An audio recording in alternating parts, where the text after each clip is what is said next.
There it is. All right. We are recording. You should all have been asked to accept the fact that we're recording. We've done this the last 2 virtual village meetings. So welcome, happy July, everyone. July 13th. This is our 3rd virtual community meeting. So far, so good. So we're going to just go through the agenda. Again, these are your board members. My name is Eric Hoffman. I am the president of the VNA for 2020. We have several of our board members on this call. Please use the chat as much as possible. You have all been muted forcibly, but we are not draconian. You have the ability to unmute yourself at any time. But for those of you that joined us last month when we had Mayor Fulop on, I thought that went really well. I thought it was a great conversation. Let's please try to do the same with the Q&A. Just type in your questions. If you want to ask the question of Councilperson Solomon yourself, please just indicate that in your chat note. Otherwise, Joe and I will moderate and make sure that every question is hit. That people are requesting that Councilperson Solomon answers. This is our agenda for tonight. We're going to try to get through the first 5 items in the next 23 minutes, and then we anticipate James Solomon joining us for a Q&A. We're going to do the same format we did with Steve Fulop. Give him the floor, say whatever he'd like to say. Shouldn't be difficult for a politician. And then following that, we're going to go into the Q&A. All right. So COVID-19 updates. There are several. Census 2020, Village Park reopening, traffic calming measures. We're going to talk about speed humps, stop signs, what to do about that. Adopt a Block, which is a very cool new initiative that is a grassroots initiative. It's not a citywide, it's not a city initiative. This is an individual that has started this. And then the last item before open forum is we'll just show you the virtual meeting updates that are happening this month with the city. Okay, so COVID-19 updates, again, there are lots. Tableau, so for those of you that remember from last couple of months, there is a website that is tracking all of the cases in Jersey City, and it's pretty heavy. You know, it's a data-driven analytics. There's all this stuff in here. The upshot of this and why I wanted to show this to you is you can see, you know, we have been in Jersey City continually flattening the curve, which is wonderful. There are some, I don't even want to call them spikes, but there are some marginal upticks that have occurred, you know, since the end of June, but they're marginal. So what we're seeing in, you know, the larger state of New Jersey and what Governor Murphy has been talking about in his addresses with spikes in cases at the moment in Jersey City, we're doing pretty well. So, you know, again, I just want to stress being smart, being safe. You know, everyone knows this is the new normal. We know how to do it at this point. Face coverings are required in the plaza and outdoors. So, you know, these things are working. And this is just an indication of that. We want to keep that curve flat, obviously, so we can get back to life as normal for any of us that remember what that was like.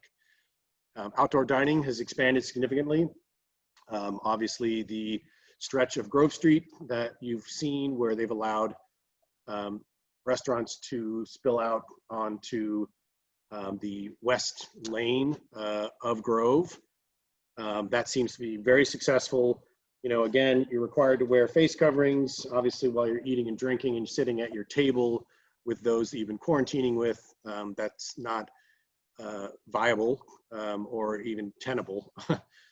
So just, you know, again, be smart. This is on here just to say, hey guys, go out and support your local businesses. There are, you know, there's some parklets in the village. I saw today there's a parklet for cryo cream ice cream, which is like 2 spaces right out in front.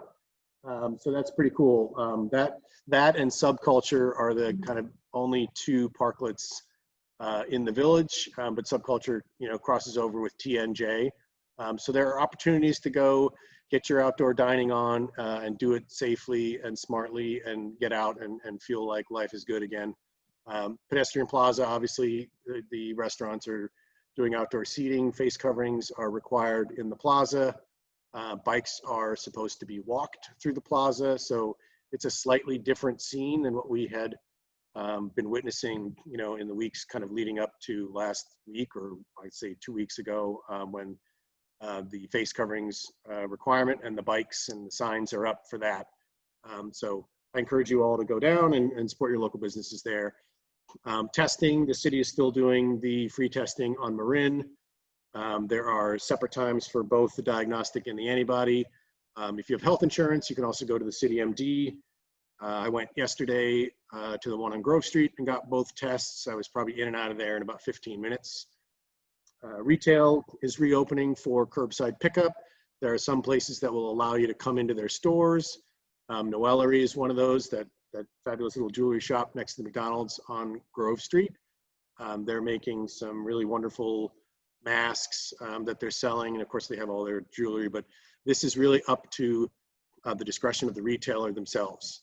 So you're allowed to go into retail spaces. Many of them are just keeping the number of people down that are allowed to come inside.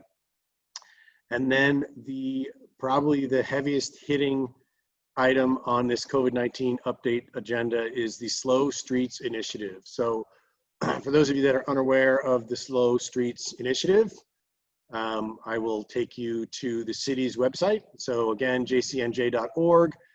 Everything you want to know about that, there is a link right there to the Jersey City Slow Streets. High level, what this is it is at the moment, it is intended as a temporary during COVID-19 lockdown solution. Now the city, as with all things, are saying, we're going to do it and we're going to evaluate it. So the current proposal as it pertains to the village is a pretty significant stretch of 3rd and 4th Street, and I'll show you that on the map. But just high level, what this is the idea is to allow pedestrians to kind of take over the streets. Cars are permitted. If you live there or if you have a business there, you need to travel on that street. You will be able to travel on that street. You can see here, vehicular traffic, 10 miles per hour or slower. Anticipate the domination of pedestrians and bicycles on said streets. Emergency vehicle access will still be allowed. So through traffic, if you don't live on the street, again, we can talk to Councilman Solomon about, what do they have in place for protocols. I do not know. Is there going to be somebody there that, you have to say, this is my address, ergo I'm allowed to drive on the street? We don't know the answer to that yet. I certainly don't know the answer to that. But the idea here is, again, to allow people to kind of get out, commingle safely in the outdoors, which, as we know, is much safer than, for example, dining indoors. And I'm sure you're all watching the news and seeing how, states in the South and out West, California, shut down bars again. We're allowing states to reopen and bars to reopen. And there have been some, rather dramatic and tragic effects as a result of that. So this is a way to kind of let you get out and do things with your neighbors outdoors. So that website has the link to the map on here. I'm not seeing it immediately, but it's here, I promise you. That's how I got to this page. So this is the map of the slow streets. It's all encompassing. In other words, it talks about the planned protected bike lane. So you'll see there is a planned protected bike lane on Christopher Columbus. Now, just to talk about the difference between the bike lane that's on Christopher Columbus now and the protected bike lane. If any of you have been over to Grand Street, the protected bike lane is essentially, there's the lane of traffic, and then there is, let's call it a lane of parking, and then there's the bike lane. So the bike lane is protected by a string of cars. Bicycling down Grand Street is a pretty awesome experience right now until you get to Grove Street, when the protected bike lane just disappears and the green sign of the bikes just goes into the lane with the cars. So that's a little weird and certainly not protected. But the idea here, as you can see, is there's a big long stretch of planned protected bike lane But the issue that we're talking about right now are these brown strips, which are under consideration slow streets. And currently the proposal, you may have heard that there was a proposal to do a slow street on Jersey Avenue that met with a significant amount of, let's call it opposition.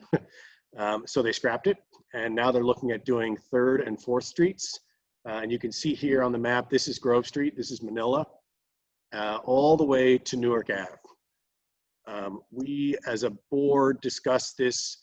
We had some significant concerns about blocking off traffic like back here in the sort of western sections of the village, and how do you get out, for example, if you're on 3rd Street, and how would you go west comfortably, given this is a one-way, and Marcellus is, if you went all the way around, Marcellus is one way.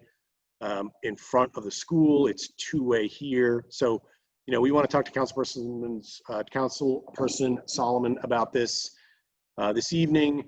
We're talking as a board about, limiting it to why is it such a massive stretch of 2 parallel streets that could have some catastrophic traffic effects back here.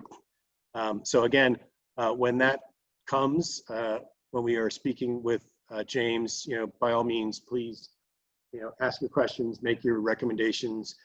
We don't want to see this go past Monmouth, because that cuts off a major northbound heading thoroughfare, and it seems to create some significant congestion in the western section of the village. So that is what we wanted to show you there.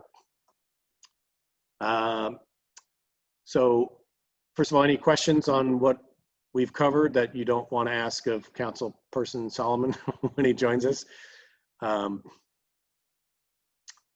Oh, that's a good question. Joe, did you answer that? There's a question about antibody testing available at Marin. I believe they are both still available, but we can check in on that and respond. But any questions? No, as far as I know, antibody testing is no longer available at Marin. There's another organization, Jersey City Together, that has been doing antibody testing at various locations throughout the city. Got it. They moved with other health organizations and other local churches and organizations across the city. Thank you, Joe. In the chat if you want more info. Got it. Yeah, I can confirm as well. Marin is no longer offering the antibody testing as of the week before last. That was the last day they did it. Got it. And it was due to lack of demand. It had just slowed down. Sure. Okay. I can tell you the city MD was, everybody that was in there was there to be tested. So if you have insurance and can do that, there's no copay with any insurance provider at the city MD. Census 2020, look, I mean, this is up here again because, just to be blunt, we still kind of suck at our responses. This is a bit of a bummer. We're at 49-point-something%. We are below the state average, which is at 50, a little north of 50%. So please, if you haven't filled out your census, fill it out. There's no reason not to. Again, the census responses equate to money for the city. They equate to money for infrastructure, healthcare, schools. Everybody needs to get counted. There is no reason not to get counted. Your information is completely safe. It is illegal to do anything with that information other than be counted. So please encourage your friends and neighbors to fill out their census. You can do it online. You can do it on the phone. And if you got it in the mail, you can certainly fill it out and return it in the mail. Okay, so Village Park is open. We reopened today. It was kind of cool to look out my window and see kids in the park again. So spread the word, Village Park reopened. We are still continuing the maintenance program. So, we had some really wonderful volunteers, many of you that are in this meeting. I want to personally say thank you. We culled all the weeds.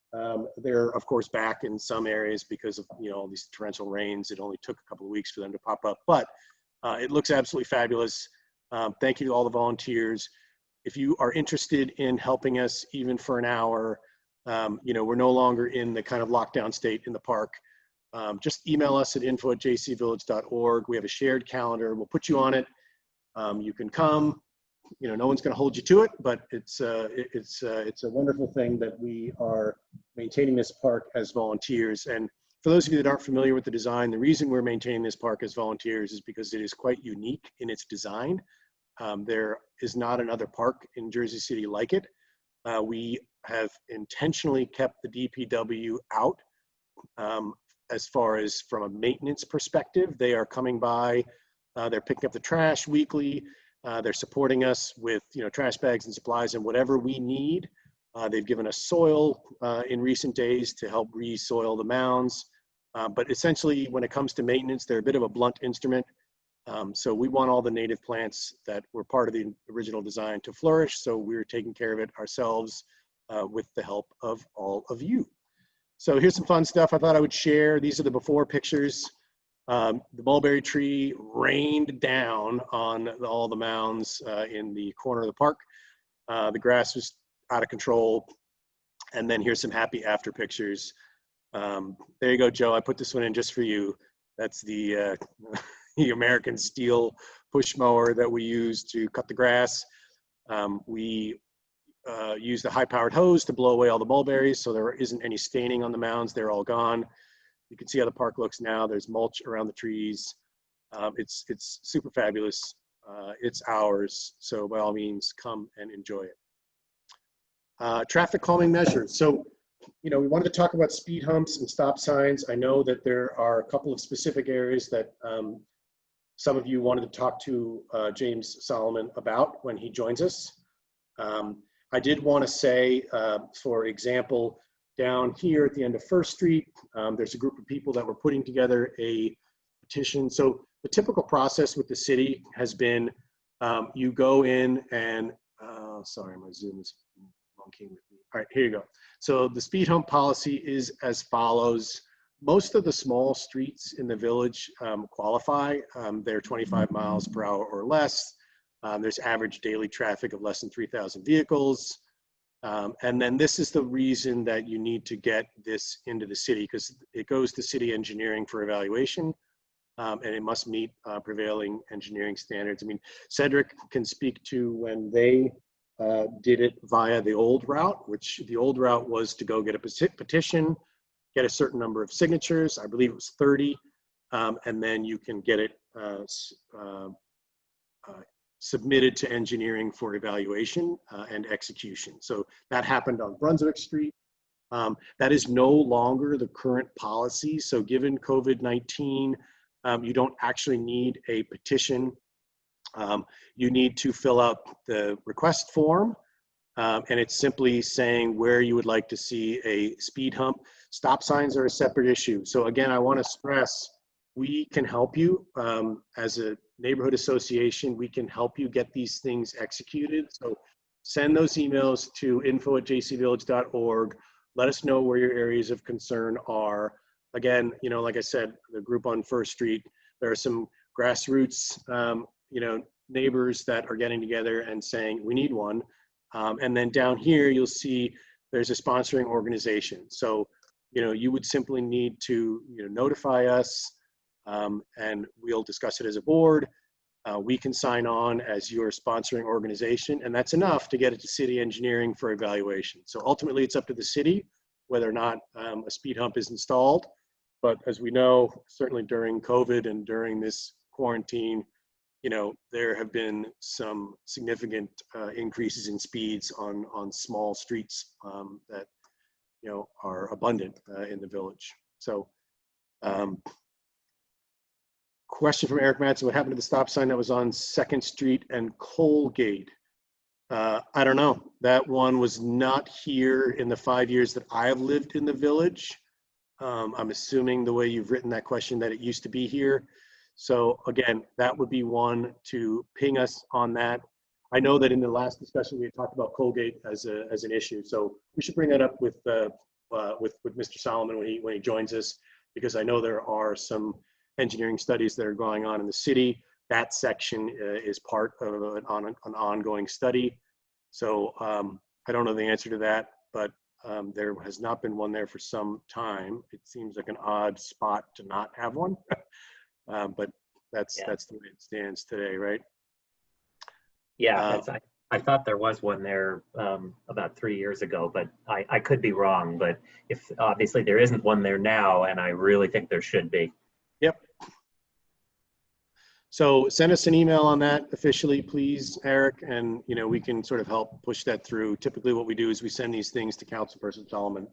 He's very good about passing them on to city engineering and getting them as part of the traffic studies that are ongoing. Okay. I wanted to take a minute to talk about the Adopt-A-Block. This to me is one of the coolest things going. I just think it's awesome. And if you go to the Adopt-A-Block website, it basically says this is a grassroots thing started by a freshman in high school, living in Jersey City for 10 years and being fed up with the amount of trash and litter that is just on our streets. So they have set up this website where you can sign up to adopt a block. This is just a cool thing, right? That they're trying to get coverage. You can go in, you can fill it out, say which block you want to adopt. No one's going to come knocking on your door saying you didn't clean up your block. This is just a beneficial thing for the city as a whole. And you can sign up here on their website, Adopt a Block, Downtown JC, DTJC. You can also, if you type in Adopt a Block Jersey City into Google, you will find this page.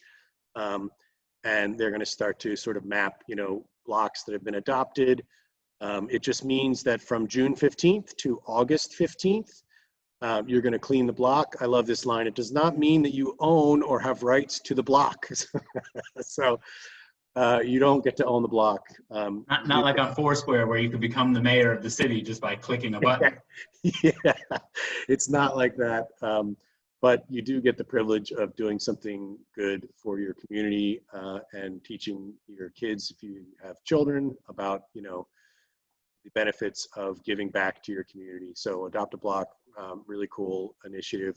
From June 15th to August 15th, I would encourage you all to adopt your block. Yeah. Pro tip on that, go out for cleanup after you put your trash out and after the sweeper comes by. That's usually when the street's the messiest. I like that, handy pro tip. Okay, so I'm going to open it up for the last 2 minutes before we are joined by Councilperson Solomon. Anybody want to talk about anything that's on their mind before we speak with Mr. Solomon? There was a question about the Pedestrian Plaza updates and if anything has changed on the timeline of that or the implementation. Nope. Yep. So thank you. Good question. Sorry, that was one of the items in the COVID-19 bullet. We don't have any updates from what we saw last time. We showed that fly through. We showed that draft plan. There's nothing keeping us from posting it. So I'm going to make a note of that. I'll reach out to Brian Weller and see if there are any updates to the plan or the fly through. And we'll post that on our website so that everybody can see the planned improvements to the Pedestrian Plaza.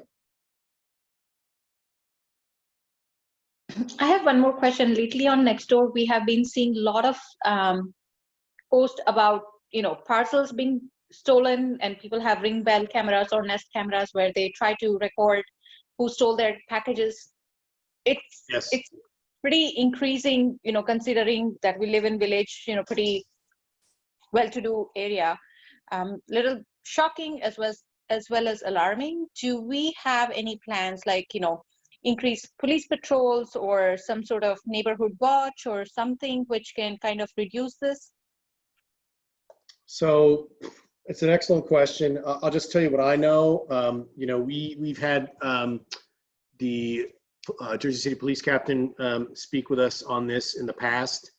And what we've been told is, there are a handful of people that are doing this, and some of them are homeless. Not all that are stealing packages are homeless, but there are some that they're just repeat offenders, right? They catch them, they bring them in, and they have to let them go, and they just do the same thing over again.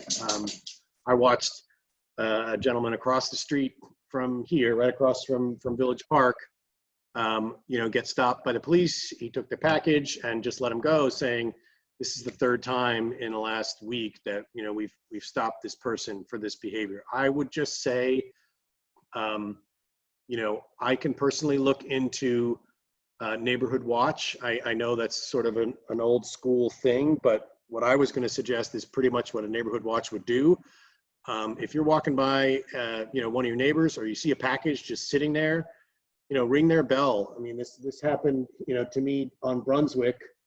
And first, Jeff and Jennifer's place, there were two packages out front. I rang the bell and they were home. So maybe it's just a matter of, some of these delivery companies are lazy. They don't even ring their bell. I mean, we've been home through obviously all of this quarantine and have had numerous things just dropped off at the door, and we're home. So no one's trying to ring the bell. I mean, that's sad, but that seems to be the reality.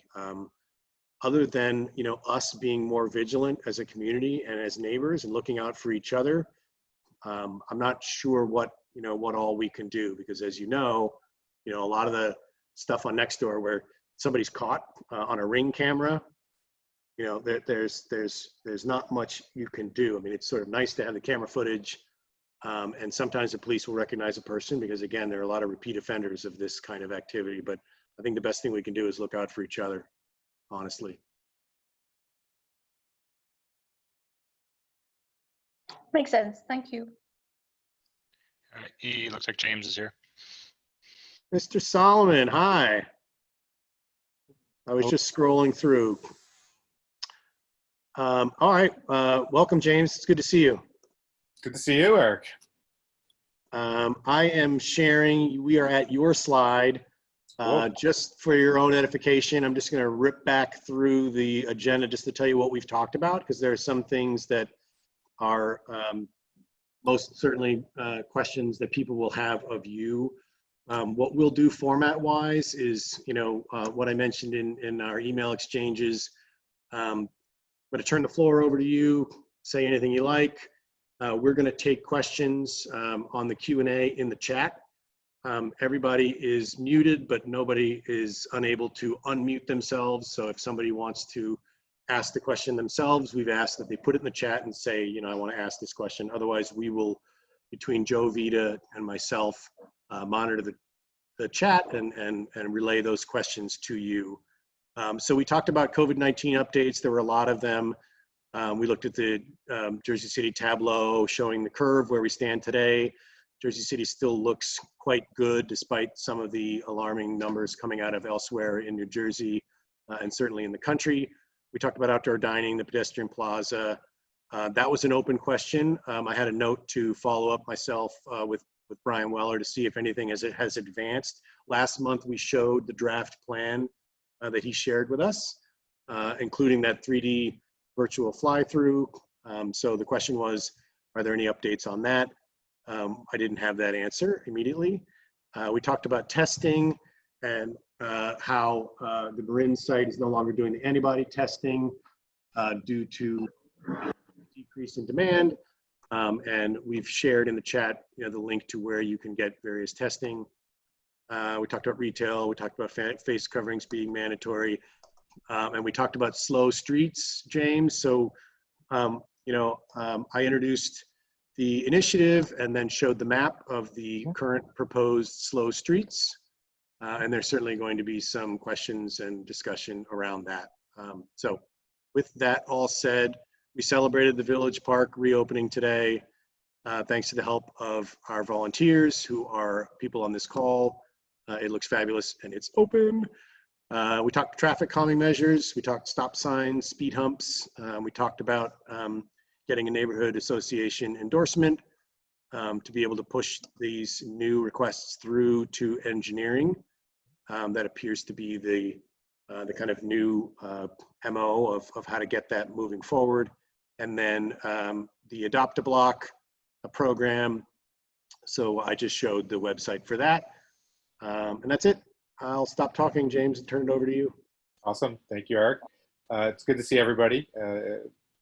Saying to everybody, it's nice to see friendly and familiar faces, and I hope you all have, weathered the last 4 months as best as possible during, a very, very tough time. And everybody, I think, has done some degree of sacrifice from small things to big things. And, as a whole, as Eric was showing you, the curve in Jersey City is in a reasonably good place. I don't want to jinx anything because we have seen a slight rise in the last week, but I believe all those efforts really are making an impact in saving people's lives, which is great. So I'm happy to kind of run through a couple of the updates that Eric just sort of talked about, and then really take any questions that folks have.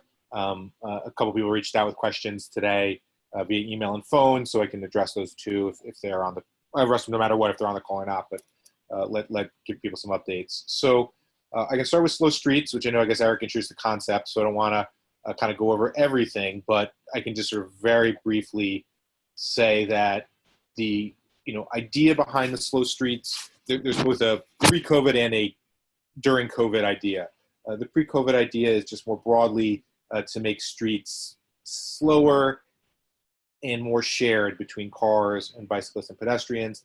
And our Bike Master Plan in the long term envisions a number of neighborhood streets in downtown and citywide, which would roughly follow a slow streets model of having all users equitably share the road. The COVID idea was specifically, when we had all of our parks closed, that people are looking for places to exercise, to get out on a bike or run or roller skates, and if you might be in a park or on the Hudson River Walkway, you might feel pretty crowded. So to be able to give people a little bit more space for that. Obviously, the first place we tried in downtown was on Jersey Avenue. There was a bunch of pushback on it.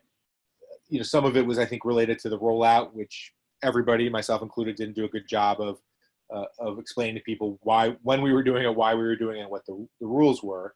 And some of it related to, I think, Jersey Avenue's, the traffic, and whether Jersey Avenue was the right spot. So the administration decided that they didn't want to do it on Jersey Avenue. They wanted to try 2 other streets. 3rd and 4th were the ones selected by traffic and engineering, particularly because they don't outlet onto Marin, so you don't get as much through traffic and traffic volume. And the goal would basically be for us to, I think, try to put them in within the next week or so. But before doing so, to really go to every house on 3rd and 4th Street and leave a little flyer to explain what the program is and how it works. So that's kind of the basic overview on slow streets. I should have one other thought. There's no direct timing on it. Like, does it end on a certain date or not? I can just tell you my thinking on it, which is that I'd like to try it over the summer until Labor Day. When school restarts, even in whatever format, traffic volumes significantly increase. So the thought would be to try it through Labor Day, end the pilot at Labor Day, and at that point really get people's feedback. Did this work? Did they like it? This is the type of thing we would want permanently. Is the type of thing we would want as a summer program, or is it really, it didn't work and people don't want to see it? So that's my thought on timing. So I'm happy to kind of pause there on slow streets and just, pause and see if folks have questions about it. And if you don't like it, you don't want it, tell me too, because that's good for me to know as well. May I jump in, James, if you don't mind? Yeah. So we discussed this prior to the meeting. We always have our VNA board meeting. Right. And so I just wanted to share that map and discuss, just alert you to some of the concerns that we had. Sure. So the conversation started with, the fact that these are parallel streets and they run west of Monmouth. There was a pretty significant concern, for example, if you're on 3rd Street, kind of how do you get out, that this is potentially causing a bit of a backup in this western section of the village. Yeah. So, the conversation started with, well, what if it just stopped at Monmouth? That would alleviate that problem, right? Because then you would be able to head north. You'd be able to get out. You would sort of lose the kind of, bottleneck, if you will, that is occur here at the triangle. And then, I'll just say one more thing and allow anyone else on the board or in the community to say what they were thinking. The other thought was, it seems aggressive in the sense that it's a long stretch of streets and that they're parallel streets. And so, what we would would like to see. I don't think anybody, like, we weren't opposed to it. Like, we're not saying we don't want it. We just feel like it should be kind of maybe rolled out, like sectionally or in phases. It kind of seems like a lot at one time. And so, the concern there was, couldn't it be a couple of blocks on 3rd and then, maybe that section of 8th Street by Enos Jones, which isn't the village. But, again, just wanted to put that out there as those were the kind of primary concerns that we had as a board, just keeping the, the traffic flow. I mean, Yeah. sort of nightmarish, right? Sure. So I think sort of can kind of give you guys 2 initial answers. I think the thought on stopping it at Monmouth, I think makes some sense, particularly on the 3rd Street side, as I sort of, especially we have First Street is closed off now on the extra pedestrian plaza. So if you are heading east, creating some more options for people to be able to move and get out and go north on Monmouth or go south, so to speak, on Newark or Coles. So I'm happy to ask traffic and engineering to just stop it at Monmouth. In terms of the amount, I think if we're not going to, instead of doing a couple blocks on one street, I think it would make sense to either do one street first, see how it goes, and then look at a second street. Because I think the real value for people who use it is if you live on the street, in theory, it calms traffic, you have less through traffic, but it's also really for that recreational aspect. And I think you get the real value from having a decent stretch of roadway to be able to bike or walk or rollerblade. So what I'll ask them to do is, if it makes sense, to stagger the streets initially. So either do 4th Street first to Monmouth, and then do 3rd Street if the implementation over the first couple of weeks makes sense. So I'm happy to kind of broach that idea. I think that makes more sense than just doing 2 blocks, because I don't think you get if you're just doing 2 blocks, I don't think you're getting the real value of it, potentially. The good news, as you saw, guys, with Jersey, is if it doesn't work, it's very easy to roll back. It's not, it costs very little to put up, and it's very easy to roll back if people don't like the impacts. Can I, before Yeah. can I just ask a quick question? So, this is supposed to be traffic 10 miles per hour, understanding that they need to be deferential to pedestrians and bikes, which theoretically and hopefully would dominate. Is there any sort of, guard, if you will, like what's to keep someone from using that as a through street? So the idea behind them is really to be sort of self-policing as much as possible. So you put that barrier up at the turn into it, and that barrier is really designed to kind of be a visual cue for somebody to say, hey, look, this is not a through street that you can gun. You're going to have to go slowly to get around the barrier and then drive down. And ideally, you're only using it for local traffic. So if your destination is on that block, or you live on that block and you're leaving. New York has been able to put their slow streets into Google Maps. I think we would be able to do the same, I think. And so that would hopefully address, a Uber driver who gets the directions and, keeps them from being confused as to what's going on a slow street. So I think those are the ways we'd address it. It's never going to be 100% perfect because you don't have somebody physically there at every intersection. But I think in a lot of the cities that have put them in, they've seen over time, as people get used to them, compliance get better and better. Hey, James, it's Peter Farrell. How are you? Hey, Peter, I'm good. So I would appreciate what you had just said when Eric had the map up there about if you're going to start it on 4th Street. Eric, I don't know if you can leave that map up or not, or whether I just lost it. But and the reason is 4th Street. We don't want to see each other, but I'll put that map back up here. To get out of what I call, the western side of the village, the west of Newark, 3rd Street is the main access point to get across if you're trying to go east. Because there's no other, I'm on 3rd Street, right between Colgate and Brunswick. So I know, I have a decade of experience there. And when you're coming out there on 3rd Street, it's impossible to make that left turn onto Newark because the traffic is all backed up. So you're forced a lot of times to go straight, even if you want to go, north, and certainly when you want to go towards BJ's and Key Food and the other area over there.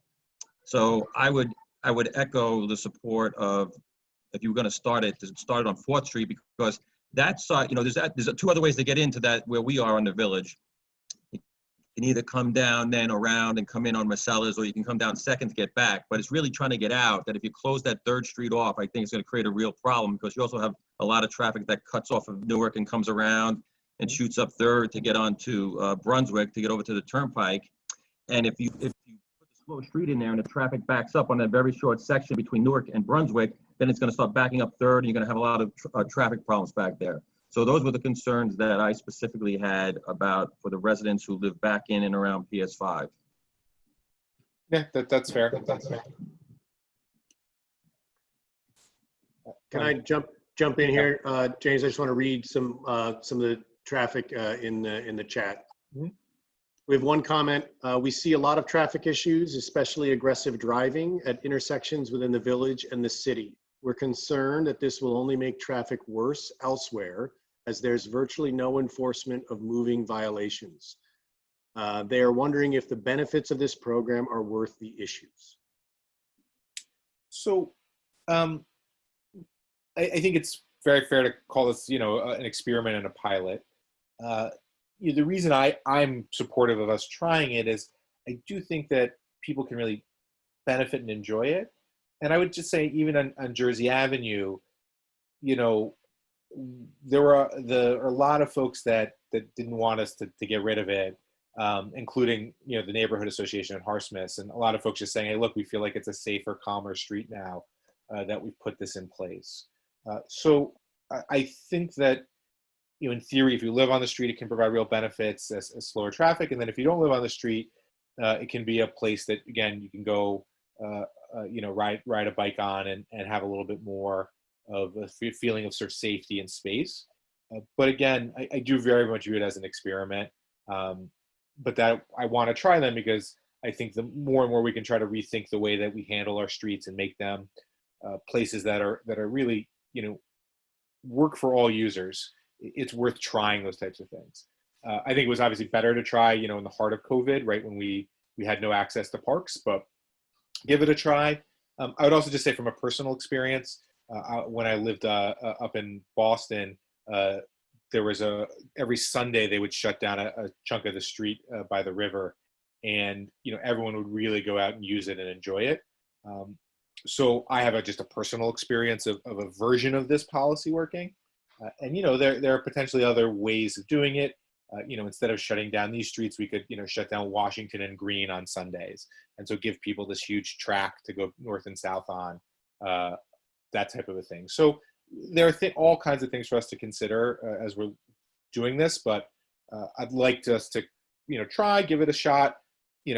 After 3 weeks it doesn't work, but maybe after 3 weeks people like it and it becomes a summer type of a thing. Have you had comments from Harsmith Cove?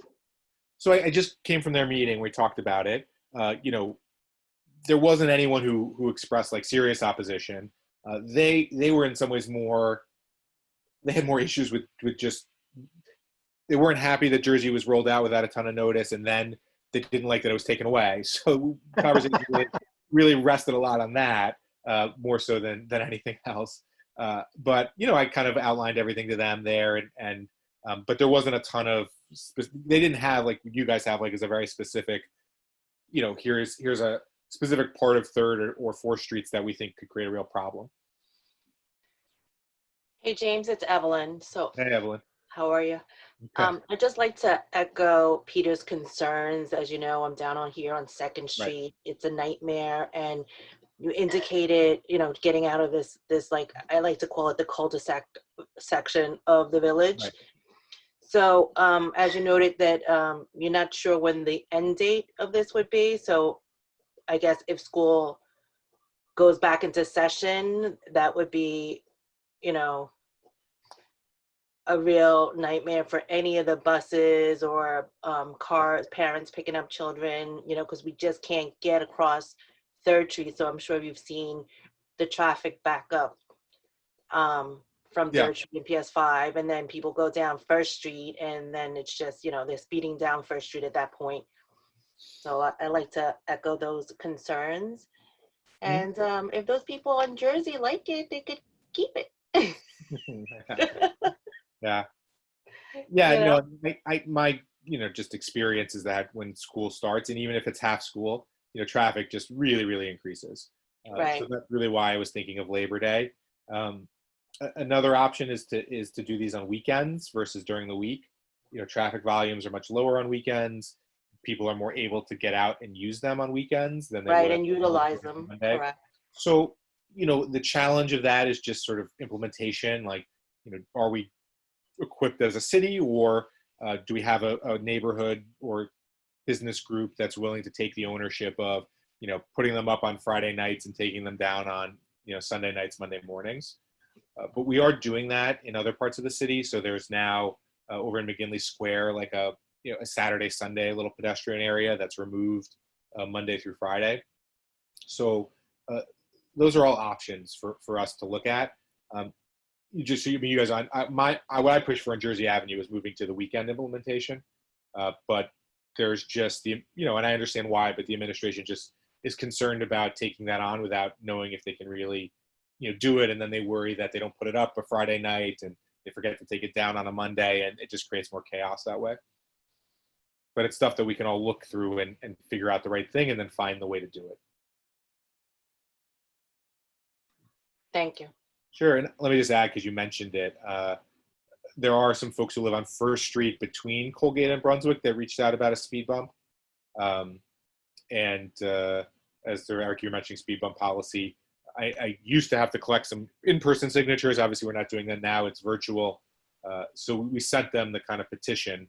So we're going to wait to hear back from them on if they can collect support. We're happy to obviously send it to the VNA before we send it to engineering.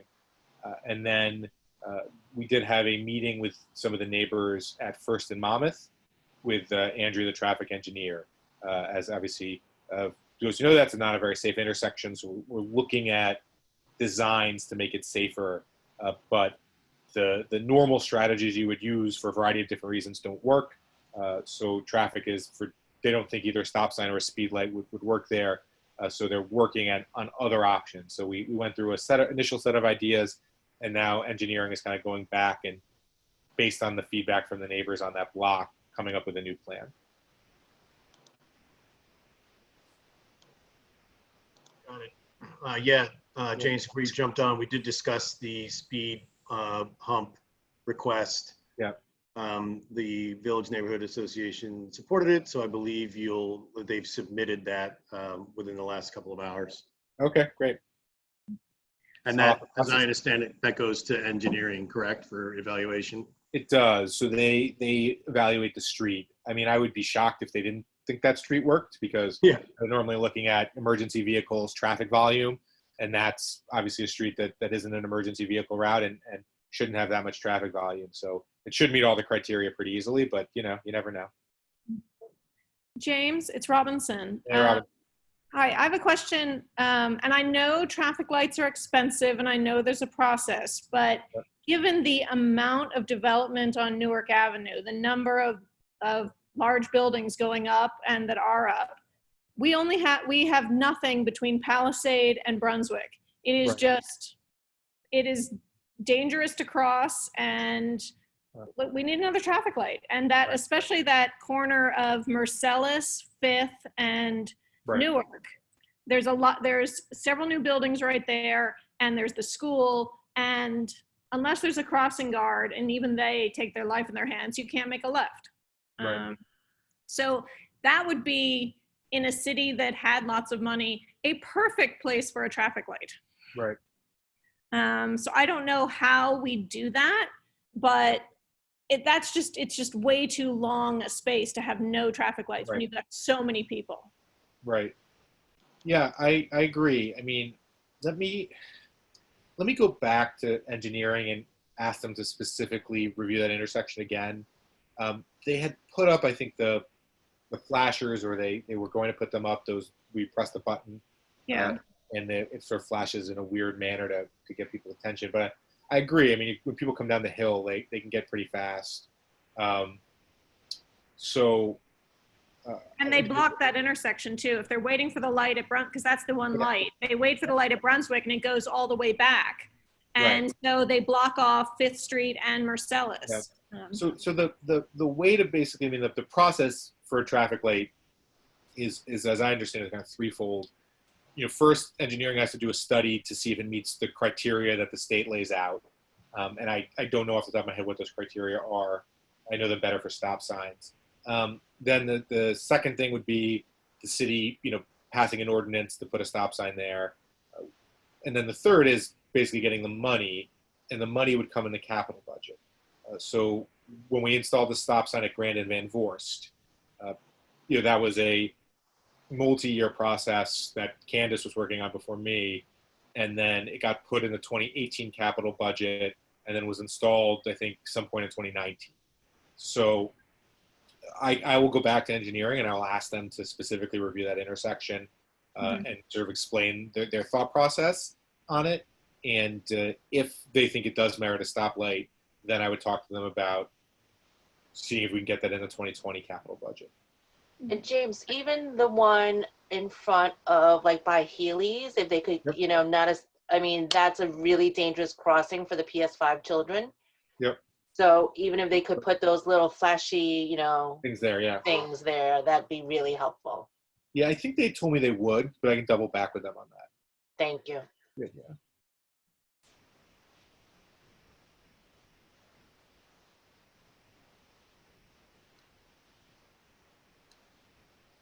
So those are the main traffic and road updates. So in terms of other, you know, updates, there's always a number of things. I mean, I can just, you know, if it's helpful, I can run through a couple quick things. Sure. That are sort of on the agenda for folks, but I'm happy to take questions on anything. So running through a couple things. Wednesday, I don't know if you guys talked about Liberty State Park Protection Act at all. We did not. Just so everyone knows, so the Protection Act is an act that would have to be passed in Trenton because Liberty State Park is a state park. And the act would specifically protect two areas of the park, the Cave and Point Natural Area, which is at the very southern edge by the golf course, and the interior of the park, which you currently can't access, but if you cross Jersey Avenue, it's that fenced off area right there. And it would protect them from any form of privatization. And if you know, guys, know the history of the park, it's basically decades of, you know, the next privatization idea, you know, large golf courses, amusement parks, marinas, you name it, it's been proposed. And it ends up being a pretty sort of constant struggle. And just in the last state budget, language was sort of snuck in at midnight that most of the legislators didn't even know was there, that would have potentially allowed for the state government to basically issue a request for a proposal for privatization type plans in the park. And so, you know, and my view is that we have to protect Liberty State Park, and we have to protect those areas and keep them free and accessible for every single person in the city. And, you know, Jersey City's role, because we can't pass the legislation, but our role is to try to, you know, demonstrate to Trenton how important this is and why it matters to us. So the council on Wednesday will be voting on a resolution that basically urges Trenton to support it. The resolution has been brought to the council the last two meetings. I am one of the co-sponsors and have brought it, but it has been asked to be withdrawn for a variety of different reasons. And I'm sure you guys may have seen, obviously, on the news that there's been some, you know, direct kind of pushback and arguing that we shouldn't be protecting sort of some or all of the land. So, you know, obviously, I hope you kind of agree with me on the Liberty State Park issue. I'm happy to answer anyone's questions about it. But, you know, to me, it is a really, really important, crucial issue. And you know, if you would like, you can sign up for public speaking for the council on Wednesday. You can email all of us your thoughts. But I do think it's a pretty important kind of citywide issue that's on our plate right now. Eric, you had asked earlier briefly about the Pedestrian Plaza. You guys got some sense of I guess, the design. There's no, I think, an immediate date for it, but I think the hope would be this fall we could do construction.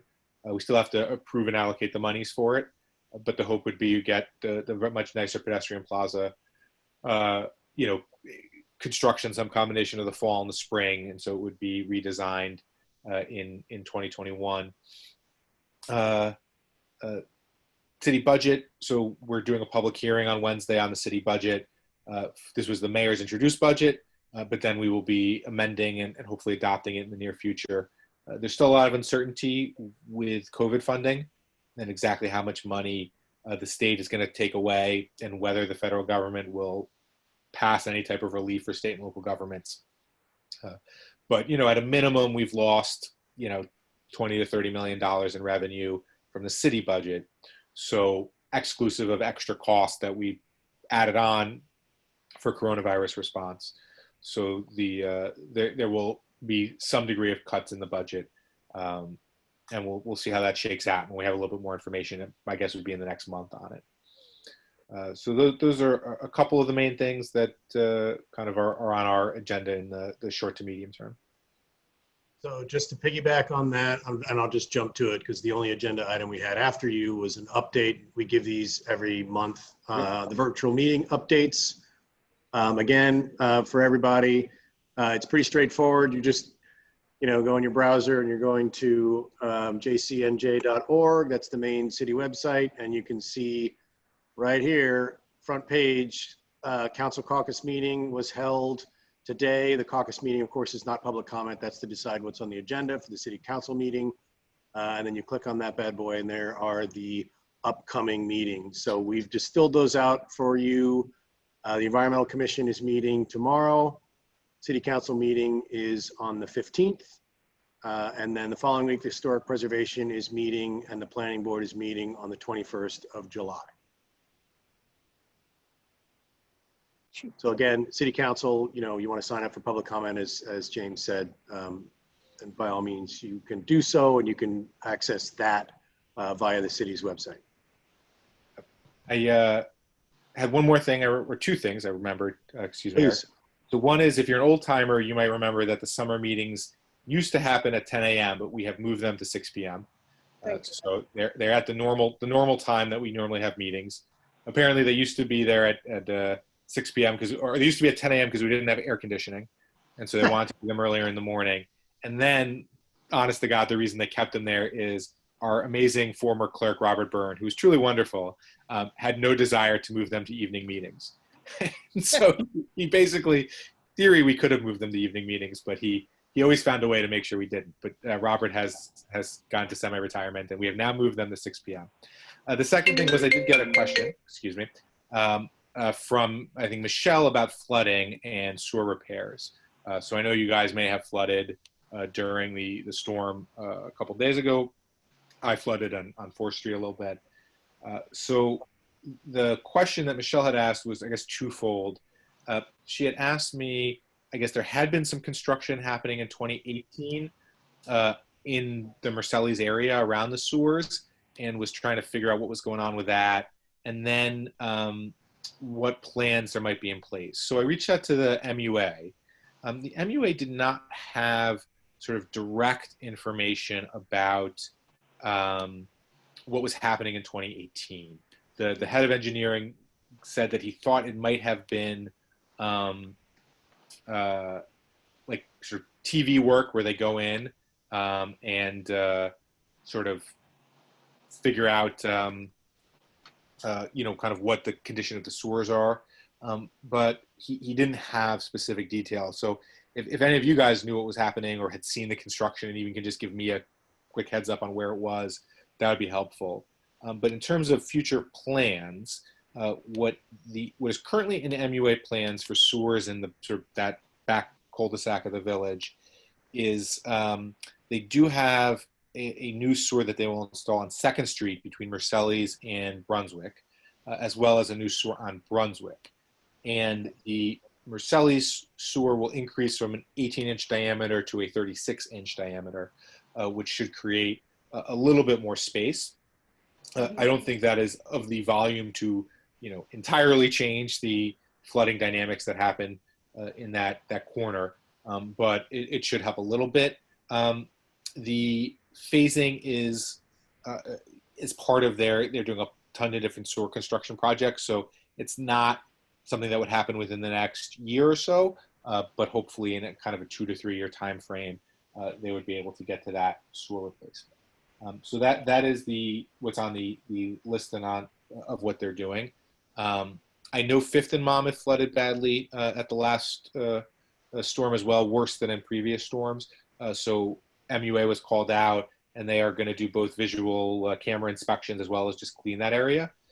And that is just something for folks to know, is that if you have a particularly bad flooding event, we know that the village floods, but if it seems to be worse than normal, something you're not used to, you can definitely reach out to me, and the MUA has the ability to go and both do inspections with cameras to see if anything has changed, and they have the ability to clean.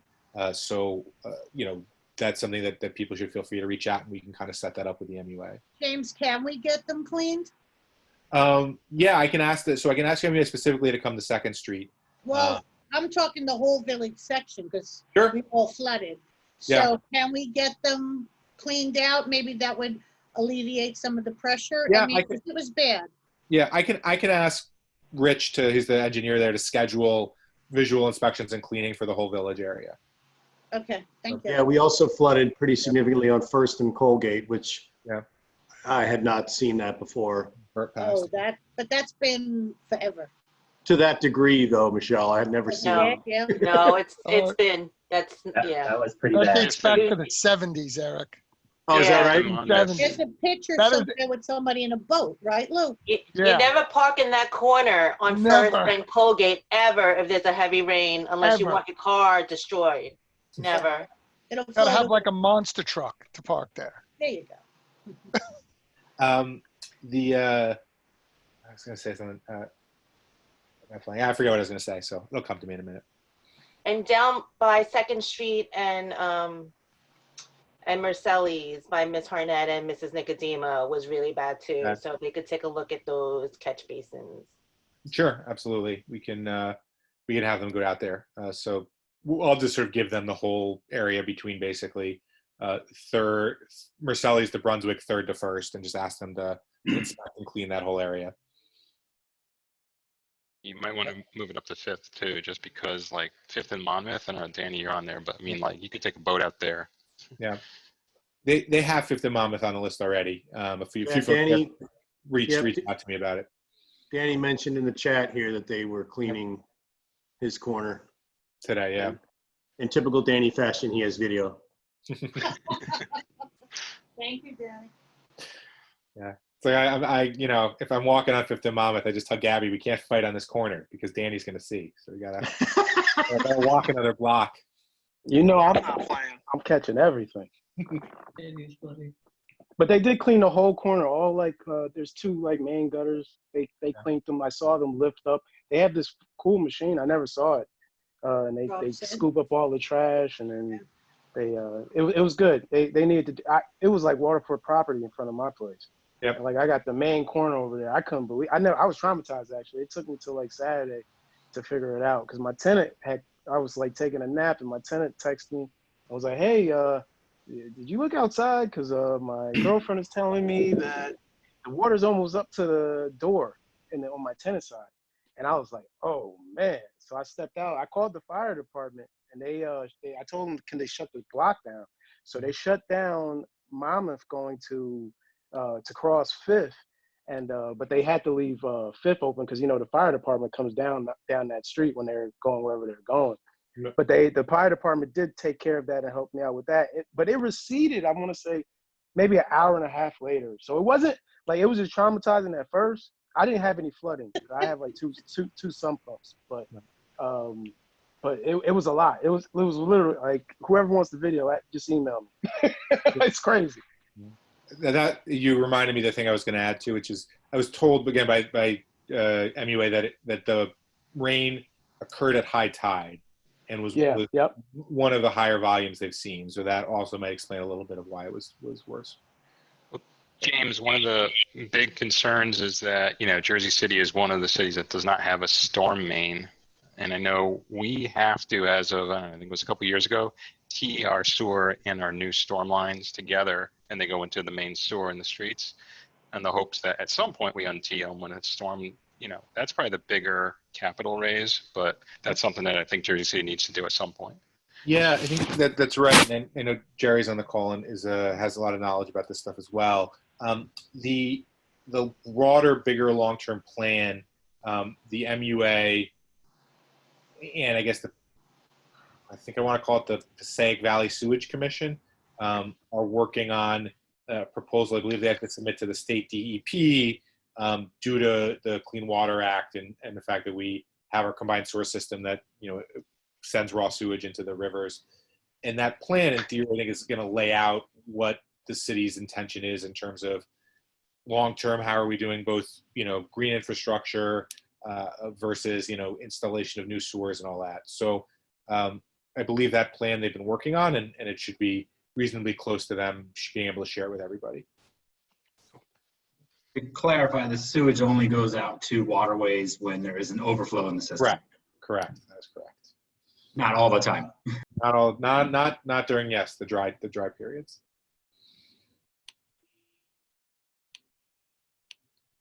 Hey, James, while we have you, I appreciate your support for trying to protect Liberty State Park. I know many of us have gone out there and supported, the protests against the development and have signed petitions to the state legislature. And it was very disappointing what happened with that sneaking in that provision in the bill. So anything you can do, I know many of us really appreciate that.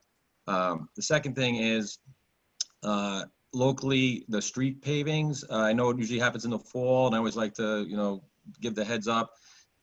I've raised it before, but, second east, west of Brunswick, again, back in this cul-de-sac section west of Brunswick on 2nd and 3rd, those streets haven't been paved since before Sandy. So when the streets got paved after Sandy, when we had all that, the federal funding, those 2nd and 3rd streets west of Brunswick did not get redone.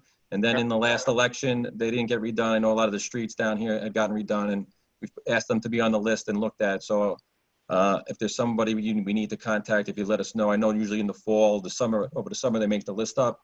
Yep. And I'd just like to have those 2 streets looked at again. So it's Sure. on this side of Brunswick. And the other one that was on the list that just had not gotten redone is right in front of the school on Marcellus. Got it. It's that's like a mini moon landing over there. Yeah, so you can always send them to me, and so I can have them now. Our engineering is the one who puts the list together, and then we actually hired a firm this year to do. They actually have a truck, and it's equipped with a variety of different sensors, and it will actually drive over the street and use the sensors to sort of create an overall composite score of the street. And the idea there is, just bear with me for a second, but the idea in theory is for us to pick the streets based on the deterioration and not based on politics and what street who wants to get what street repaved when.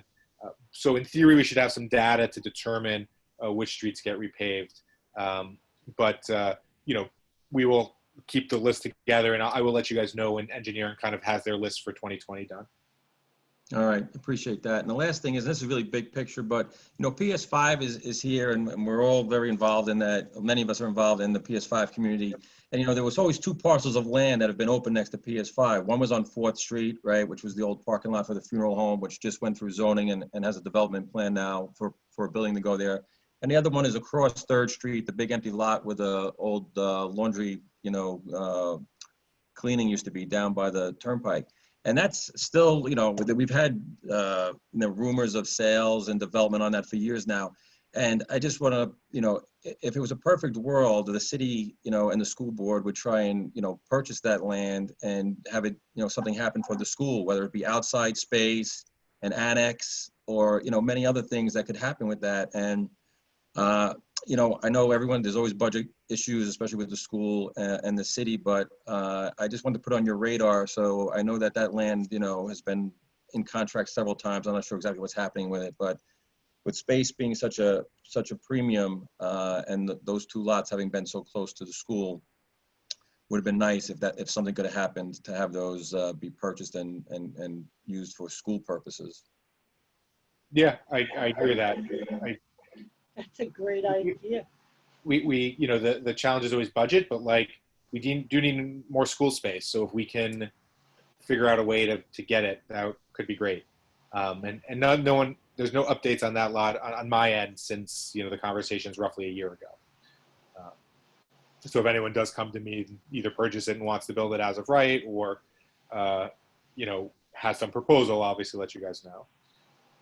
Is that something that you can raise with the, I mean, I don't know how much contact you're having with the school board and the budget concerns, just to put that up as something that at least gets discussed and people, you know, are conscious of it, that it's there, you know, even if the budget doesn't have the money in it, people Right. are aware of it and maybe can get creative and think about something. Because obviously once it gets purchased and developed, then the opportunity is lost. Right. Yes, I can. It would actually be the city doing it though. So, because the school board wouldn't basically be able to, as my understanding is they don't bond and they don't have the capital money. They just do the operating budget. So I think it's the city that we would have to purchase it and then work out a deal with the schools on it. I can also find out how much like our estimated school construction would cost. Like if you're going to take that and either build a school on it or build an annex of some kind, what kind of dollar figures we're talking about. All right, well, I appreciate, you know, any thoughts or discussion that you can have started on that. Absolutely. Yeah. I did see in the chat too, someone had asked if Elena Little won the freeholder race. And obviously without, you know, not making political comments on the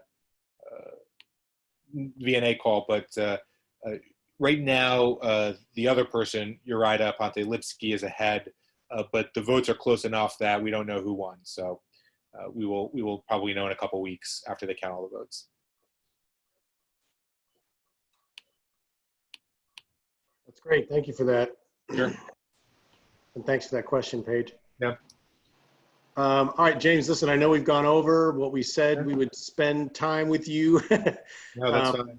We are in the open forum section, which I feel like we've been doing for the last, 40 minutes or so. So I'll just ask if anybody has anything else they'd like to say. By all means, please do. And then we will convene for the evening.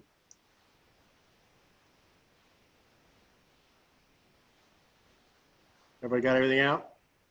Awesome. You're all feeling cleansed? Everybody's good? All right. Well, come by Village Park. It's looking fabulous. Bring your kids. Thank you, James, for your time. We really appreciate it. It's been really helpful. Thank you. Thank you. Remember, guys, send us emails, info@jcvillage.org. We are here to help you. Stay Thanks, safe. Eric. Be these well. Thanks, James. All right, thank you, Look for guys. these videos coming soon. Absolutely. Thanks, everybody. Have a great evening. Appreciate it. Thanks. Thank you, Joe Vito. Who's Joe Vito? Pizza. Thank That's you, me. Joe. Thank you, Welcome, Joe. everybody. I love the shit you post. I do. He's my co-host, Michelle. Oh He's my God. he's I the love co-host. Stop it. recording. Stop recording. all right. I love you. I Bye. do. We all I'm gonna love email Joe. him. I'm not emailing you anymore. I'm telling him.